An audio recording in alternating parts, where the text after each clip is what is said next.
Science కూడా సమాధానం చెప్పలేని ఒక రహస్యం. సముద్ర గర్భంలో 40 అడుగుల లోతున 5,000 ఏళ్ల నాటి నగరం ఎలా సాధ్యం? దుబాయ్ కంటే ముందే సముద్రం మీద నగరాన్ని నిర్మించిన ఘనత మనది. కృష్ణుడు నిర్మించిన ఆ స్మార్ట్ సిటీ టెక్నాలజీ ఏంటి? చంపినా చావని మొండివాడు ఒక్క గడ్డి పరకతో అతని ప్రాణం ఎలా పోయింది? కృష్ణుడి మాస్టర్ ప్లాన్ ఏంటి? అజేయమైన సామ్రాజ్యం ఆఖరికి అలల కింద ఎందుకు కలిసిపోయింది? అది శాపమా లేక ప్రకృతి విపత్తా? మనం హిస్టరీ బుక్స్లో చదివింది నిజమేనా లేక సముద్రం అడుగున ఇంకా ఏదో దాగి ఉందా? Let us explore.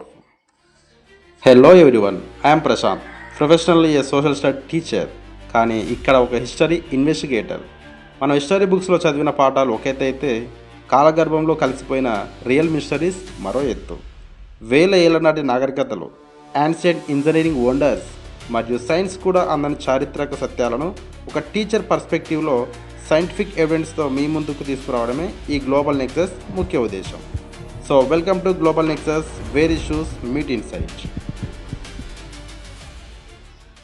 వందల ఏళ్ళుగా ఒక నమ్మకం, వేల ఏళ్ళుగా ఒక రహస్యం. భారతదేశ పశ్చిమ తీరాన అరేబియా సముద్ర అలల క్రింద ఒక సామ్రాజ్యం నిద్రపోతుంది. అది శ్రీకృష్ణుని ద్వారక. ఇది కేవలం పురాణాల్లోని కథేనా లేక నిజంగా ఉందా? మహాభారత యుద్ధం ముగిసిన తర్వాత ఆ స్వర్ణ నగరం ఏమైంది? సముద్రంలో దొరికిన ఆధారాలు ఏం చెబుతున్నాయి? మనం ద్వారక పుట్టుక, వైభవం మరియు దాని అంతం వెనుక ఉన్న అసలు రహస్యాలను తెలుసుకుందాం. పురాణాల ప్రకారం ద్వారకలో బంగారు గోడలు, రత్నాలు పొదిగిన స్తంభాలు, 9 లక్షల రాజప్రసాదాలు ఉండేవట. అందుకే దీన్ని స్వర్ణ ద్వారక అంటారు. దీనికి 6 ప్రవేశ ద్వారాలు ఉండేవి. అందుకే దీని ద్వారక అని పేరు వచ్చింది. అనగా ద్వారాలు ఉన్న నగరం అని అర్థం. పురాణాల్లో కూడా ద్వారకను ప్రస్తావించబడింది. మన సంస్కృతిలో పురాణాలకు ఎంతో ప్రాముఖ్యత ఉంది. మొత్తంగా అవి 18 పురాణాలు ఉన్నాయి. వీటిని 3 రకాలుగా త్రిమూర్తుల ప్రకారం విభజించారు. మొదటిది సాత్విక పురాణాలు, శ్రీ మహావిష్ణువు గురించి వివరిస్తాయి. రెండవది తామస పురాణాలు, మహాశివుని గురించి వివరిస్తాయి. 3 రాజస పురాణాలు, బ్రహ్మ గురించి వివరిస్తాయి. ఈ 18 పురాణాల్లో ద్వారకా నగరం గురించి కొన్ని పురాణాలు మాత్రమే ప్రస్తావించాయి. మొదటగా శ్రీమద్ భాగవత పురాణం 10వ స్కందంలో శ్రీకృష్ణుడు ద్వారకను నిర్మించడానికి సముద్రుడిని 12 యోజనాల భూమిని అడుగుతాడు. ఒక యోజనం అనగా దాదాపుగా 13 కిలోమీటర్ల భూమి. విశ్వకర్మ ఒకే రాత్రిలో అద్భుతమైన ఈ ద్వారకా నగరాన్ని నిర్మిస్తాడు. ఇందులో రాజభవనాలు, ఉద్యానవనాలు మరియు ఓడరేవుల వర్ణన అద్భుతంగా ఉంటుంది. ద్వారక ఎంతటి టెక్నాలజీతో నిర్మించబడిందో ఈ పురాణం చెబుతుంది. తర్వాత విష్ణు పురాణం. ఇందులో ద్వారకా భౌగోళిక అంశాల గురించి ఉంటుంది. కృష్ణుడు మధురను వదిలి ద్వారకకు వెళ్ళడాన్ని, రైవతక పర్వతం దగ్గర జరిగిన ఘట్టం వివరిస్తుంది. ద్వారక రక్షణ కోసం చుట్టూ కోటగోడలు, సముద్రం మధ్యలో భద్రత ఎలా ఉండేదో ఇందులో ఉంటుంది. తర్వాత స్కంద పురాణం. ఈ పురాణంలో ద్వారకాలోని పవిత్ర తీర్థాలు, గోమతి నది సముద్రంలో కలిసే సంగమం గురించి వివరంగా ఉంటుంది. ద్వారక ఒక నగరం మాత్రమే కాదు, అది ఒక మోక్ష ప్రదాత అని ఈ పురాణం చెబుతుంది. భక్తులకు, పర్యాటకులకు ద్వారక విశిష్టతను చెప్పడానికి ఇది చాలా బాగా ఉపయోగపడుతుంది. హరివంశ పురాణం. ద్వారకా నగర ప్లానింగ్ గురించి ఇందులో అద్భుతమైన వర్ణన ఉంది. నగరం లోపల వీధులు ఎలా ఉండేవో, రక్షణ యంత్రాలు ఎలా పనిచేసేవో మరియు సముద్రపు అలల నుండి నగరాన్ని ఎలా కాపాడేవారో ఇందులో ఉంటుంది. ఆ కాలంలో ఆర్కిటెక్చర్ ఎంత అభివృద్ధి చెందిందో చెప్పడానికి ఇది బెస్ట్ ఎగ్జాంపుల్. తర్వాత మహాభారతం. మహాభారత పురాణం కాకపోయినా ద్వారక గురించి ఖచ్చితమైన సమాచారం ఇందులోనే ఉంది. కురుక్షేత్ర యుద్ధం తర్వాత గాంధారి ఇచ్చిన శాపం వల్ల 36 ఏళ్లకు యాదవ వంశం అంతమైపోతుంది. కృష్ణుడు దేహత్యాగం చేసిన తర్వాత అర్జునుడు ద్వారకకు వస్తాడు. అర్జునుడు చూస్తుండగానే మహాసముద్రం ఉప్పొంగి ఆ బంగారు నగరాన్ని తనలో కలిపేసుకుంటుంది. ఇది ద్వారక అంతం గురించి వివరించే ప్రధాన ఆధారం. శ్రీకృష్ణుని జన్మస్థలం మధుర. శ్రీకృష్ణుడు మధురలో చెరసాలలో జన్మిస్తాడు. శ్రీకృష్ణుని తల్లిదండ్రులు దేవకి, వసుదేవుడు. శ్రీకృష్ణుని మామ అయిన కంసుడు దేవకి, వసుదేవుడిని చెరసాలలో బంధిస్తాడు. ఇప్పటికీ ఆ ప్రదేశం మధురలో కృష్ణ జన్మస్థాన్ అని పిలువబడుతుంది. అక్కడ పురాతన ఇటుకల కట్టడాలు కనిపిస్తాయి. కృష్ణుడు పుట్టినప్పుడు గ్రహాల స్థితి చూద్దాం. రోహిణి నక్షత్రం, జయంతి యోగం. ఇది కేవలం పురాణం కాదు, ఖగోళ శాస్త్రం అంటే ఆస్ట్రాలజీ. మనం ఇప్పుడు గ్రహాలు, వాటి స్థితిగతులు అంచనా వేస్తున్నాం. ఇంకా 2006 వరకు 9 గ్రహాలు అని చదివాం. ఇప్పుడు 8 గ్రహాలను చదువుతున్నాము. కానీ వేల సంవత్సరాల క్రితమే గ్రహాలను అంచనా వేసిన జ్ఞానం మనది. యుద్ధం గెలవడం ఒక ఎత్తు అయితే, గెలిచిన రాజ్యాన్ని ధర్మబద్ధంగా నిలబెట్టడం మరో ఎత్తు. కృష్ణుడు ధర్మరాజుకు రాజనీతి పాఠాలు నేర్పించి హస్తినాపురంలో శాంతిని నెలకొల్పాకే ద్వారకకు వెళ్ళాడు. కానీ ఆయన వెళ్ళేటప్పుడు తనతో పాటు కురుక్షేత్ర విజయాన్ని కాదు, గాంధారి శాపాన్ని కూడా తీసుకెళ్లాడు. అదే ద్వారకా అంతానికి నాంది పలికింది. టైమ్ లైన్: కురుక్షేత్ర యుద్ధం 18 రోజులు జరిగింది. కృష్ణుడు యుద్ధం తర్వాత కొన్ని నెలలు హస్తినాపురంలోనే ఉన్నాడు. శ్రీకృష్ణుడు కురుక్షేత్ర యుద్ధం జరగకముందే ద్వారకను నిర్మిస్తాడు. కృష్ణుడు మధురలో ఉన్నప్పుడు జరాసంధుడు పదే పదే దాడులు చేస్తుంటాడు. ప్రజల రక్షణ కోసం కృష్ణుడు మధురను వదిలి వెళ్ళాలని నిర్ణయించుకుంటాడు. జరాసంధుని ఆస్తి ప్రాప్తి అనే 2 కుమార్తెలను కంసుడు వివాహం చేసుకుంటాడు. కంసుడిని కృష్ణుడు చంపడం వలన జరాసంధుడు కృష్ణుని వధించాలని అనుకుంటాడు. 17 సార్లు జరాసంధుడు కృష్ణుని మీద యుద్ధం చేస్తాడు. అయినప్పటికీ బలరాముడితో కలిసి కృష్ణుడు 17 సార్లు జరాసంధుడిని ఓడిస్తాడు. అయినా బలం కూడగట్టుకొని మళ్ళీ యుద్ధానికి తిరిగి వచ్చేవాడు. 18వసారి మళ్ళీ జరాసంధుడు కాలయవ్వనుడు అనే మరో శక్తివంతుడితో జతకట్టి యుద్ధానికి బయలుదేరతాడు.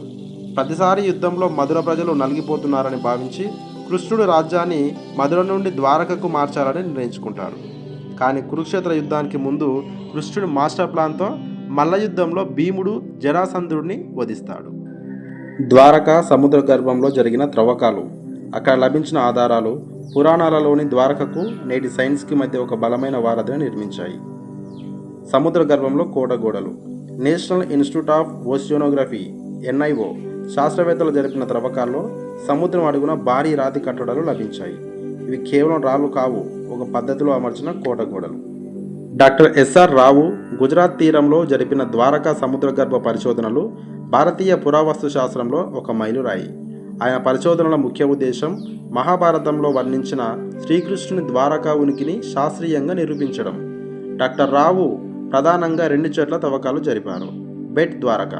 బెట్ అంటే గుజరాతీ భాషలో ద్వీపం, ఇంగ్లీష్లో ఐలాండ్ అని అర్థం. ఇది ద్వారకకు 30 కిలోమీటర్ల దూరంలో ఉన్న ద్వీపం. ఇక్కడ అత్యంత పురాతనమైన గోడలు, మట్టి పాత్రలు లభించాయి. తర్వాత ద్వారకా తీరం. గోమతి నది సముద్రంలో కలిసే చోట నీటి అడుగున శోధించారు. ఇక్కడ గోడలు సుమారు 20 నుండి 30 అడుగుల లోతులో ఉన్నాయి. ఇవి తీర ప్రాంతంలో ఉన్న నగరం సముద్ర మట్టం పెరగడం వల్ల మునిగిపోయిందని నిరూపిస్తున్నాయి. త్రిముఖ ముద్ర. మహాభారతంలో ద్వారకకు వెళ్ళేవారు ఒక ప్రత్యేకమైన ముద్ర కలిగి ఉండాలని ప్రస్తావన ఉంది. త్రవ్వకాల్లో 3 తలలు ఉన్న ఒక జంతువు, ఎద్దు, యూనికార్న్ మరియు మేఘ తలకాయల ఆకారం గల ముద్ర లభించింది. ఇది హరివంశ పురాణంలో వర్ణించిన ముద్రతో సరిగ్గా సరిపోవడంతో ఇది కృష్ణుడి ద్వారక అని చెప్పడానికి బలమైన సాక్ష్యంగా మారింది. రాతి లంగర్లు, స్టోన్ యాంకర్స్ అంటాం. ద్వారక ఒకప్పుడు అంతర్జాతీయ వాణిజ్య కేంద్రం అని చెప్పడానికి ఇదే నిదర్శనం. ఇక్కడ వందల సంఖ్యలో గ్రాఫైట్ మరియు సున్నపురాయితో చేసిన భారీ లంగర్లు లభించాయి. ఇవి సైప్రస్ మరియు సిరియా వంటి దేశాల్లో లభించిన ప్రాచీన లంగర్లను పోలి ఉన్నాయి. దీనివల్ల ద్వారకకు ఇతర దేశాలతో సముద్ర వ్యాపారం ఉండేదని అర్థమవుతుంది. మృన్మయ పాత్రలు మరియు పూసలు. సముద్రం అడుగున లాస్ట్రోస్ రెడ్వేర్ అని పిలువబడే ప్రత్యేకమైన ఎరుపు రంగు మట్టి పాత్రల అవశేషాలు దొరికాయి. కార్బన్ డేటింగ్ ద్వారా ఇవి సుమారు క్రీస్తుపూర్వం 1500 నుండి 3000 సంవత్సరాల నాటివని తేలింది. ద్వారకలో లభించిన ప్రతి రాయి, ప్రతి లంగరు ఒకే విషయాన్ని చెబుతున్నాయి. పురాణాల్లో వర్ణించిన బంగారు నగరం కేవలం కవి కల్పన కాదు, అది ఒక అద్భుతమైన ఇంజనీరింగ్ నైపుణ్యం. సముద్రం తనలో దాచుకున్న ఈ రహస్యాలు మన చరిత్రను మళ్ళీ తిరగరాయమని కోరుతున్నాయి. అంతర్జాతీయ మీడియా మరియు వార్తాపత్రికల కథనాలు చూద్దాం. ద టైమ్స్ ఆఫ్ ఇండియా 2001 సముద్ర గర్భంలో 9000 ఏళ్ల నాటి నగరం లభ్యమని ప్రధాన వార్తగా ప్రచురించింది. కంబాత్ గల్ఫ్ అవశేషాలు మన నాగరికత చరిత్రనే మార్చేశాయని పేర్కొంది. BBC news 2002 last city and rewrite history, కోల్పోయిన నగరం చరిత్రను తిరిగి రాయవచ్చు అనే శీర్షికతో కథనాన్ని ఇచ్చింది. హరప్పా నాగరికత కంటే ముందే ద్వారక అత్యంత ఆధునిక నగరంగా ఉండేదని BBC వెల్లడించింది. ఫ్రాంటైన్ మ్యాగజైన్ డాక్టర్ SR రావు పరిశోధనలను డిస్కవరీ ఆఫ్ లెజెండరీ ద్వారక పేరుతో ఫోటోలతో సహా ప్రచురించింది. ఇందులో సముద్రం అడుగున దొరికిన కోటగోడలు, రాతి లంగర్లు గురించి వివరణాత్మక వ్యాసాలు ఉన్నాయి. అసలు ద్వారక ఎలా మునిగిందో తెలుసుకుందాం. పురాణాల ప్రకారం మహాభారతంలోని మూసల పర్వం ప్రకారం ద్వారక జల సమాధి కావడానికి ప్రధాన కారణాలు గాంధారి శాపం. కురుక్షేత్ర యుద్ధం తర్వాత కౌరవులు అందరూ చనిపోవడాన్ని చూసిన గాంధారి శోకసంద్రంలో కృష్ణుని యాదవ వంశం కూడా అంతమైపోవాలని శపిస్తుంది. కృష్ణుడు అవతారం చాలించిన తర్వాత యాదవుల మధ్య పరస్పర కలహాలు పెరిగి వంశం నాశనమవుతుంది. కృష్ణుడు నిర్యాణం చెందిన 7వ రోజున సముద్రుడు ఒక్కసారిగా ఉప్పొంగి నగరాన్ని ముంచెత్తుతాడు. ఇప్పుడు ఆధునిక సైన్స్ ప్రకారం చూద్దాం. సుమారు 3500 నుండి 9000 ఏళ్ల క్రితం మంచు ఫలకలు కరిగి సముద్ర మట్టం పెరిగి ద్వారక వంటి లోతట్టు ప్రాంతాలు మునిగిపోయాయి. గుజరాత్ తీర ప్రాంతం భూకంపాలు వచ్చే అవకాశం ఉన్న జోన్లో ఉంది. సముద్రం అడుగున వచ్చిన భారీ భూకంపం వల్ల సంభవించిన సునామీ నగరాన్ని తుడిచిపెట్టేసి ఉండవచ్చని అంచనా. మనం ఇప్పటి వరకు చూసిన ఆధారాలు, పురావస్తు సాక్ష్యాలు మరియు శాస్త్రీయ విశ్లేషణలు ఒకే ఒక నిజాన్ని చాటి చెబుతున్నాయి. ద్వారక అనేది కేవలం ఒక కథ కాదు, అది మన గతం, మన వైభవం మరియు మన అస్తిత్వం. వేల ఏళ్ల క్రితమే సముద్రపు అలజడిని తట్టుకుని కోటగోడలు, అంతర్జాతీయ వాణిజ్యానికి వేదికైన ఓడరేవులు మరియు ఒక క్రమపద్ధతిలో నిర్మించిన నగరాన్ని మన పూర్వీకులు నిర్మించారంటే వారి ఇంజనీరింగ్ నైపుణ్యం ఎంతటితో మనం అర్థం చేసుకోవచ్చు. సముద్రం తన గర్భంలో ఈ నగరాన్ని దాచుకున్నప్పటికీ అది మనకు ఒక గొప్ప పాఠాన్ని నేర్పుతుంది. కాలం ఎంతటి బలమైనదైనా సత్యం ఎన్నటికీ అణచివేయబడదు. మునిగిపోయిన ఆ రాతి కట్టడాలు మన చరిత్రను మళ్ళీ తిరిగిరాయమని మనల్ని కోరుతున్నాయి. ఈ పరిశోధన ఇంకా ముగియలేదు. సముద్రపు అగాధాల్లో ఇంకా ఎన్నో రహస్యాలు దాగి ఉన్నాయి. వాటిని వెలికితీసే బాధ్యత మనందరిది. మన సంస్కృతిని, మన చరిత్రను గౌరవిద్దాం. భావితరాలకు ఈ వైభవాన్ని అందిద్దాం. ఈ వీడియో మీకు నచ్చినట్లయితే మన గ్లోబల్ నెక్సస్ ఛానల్ని సబ్స్క్రైబ్, లైక్ చేయండి మరియు ఈ చారిత్రక సమాచారాన్ని అందరికీ షేర్ చేయండి. మరో ఆసక్తికరమైన చారిత్రక అంశంతో మళ్ళీ కలుద్దాం. అంతవరకు సెలవు. జై హింద్.